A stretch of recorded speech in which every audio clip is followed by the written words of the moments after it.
Do you learn any English from your older siblings before you go to school? So it depends on your family. In my Amish family, we spoke nothing but Amish at home mainly. But my older siblings would sometimes speak in English around me just to try to hide stuff from me or try to keep me out of the conversation. So I would learn what the words meant and I would start picking it up and listening. And then I ask people, what does this word mean or that word?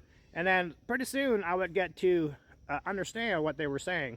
So I knew a lot of the English words before I went to school. There were some I did not know. But I've always enjoyed learning too. You know, I started first grade at 5 years old. I was 5 for about 2 weeks, and then I turned 6. In 8th grade, my final year, I was 12 when I started.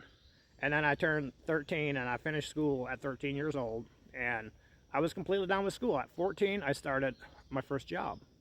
But it just depends on how much a person likes to learn as well. Because I've always enjoyed reading, learning, you know, all of this information. I enjoyed just absorbing it. Like, it just made me feel good to learn stuff, you know. Some people don't care about that. Some of the Amish kids didn't care about that. I read thousands of books. I had family members who barely read any books, you know. I remember my sister a couple years ago told me that I could count to 10,000 before I started school. Remember, I was 5 years old. And she said she remembered being so proud to be my sister, my older sister, because of how smart I was. I don't remember being able to count that far or anything. But I just thought that was kind of cool that she still remembered that. She would have been 2 years older than me, around 7.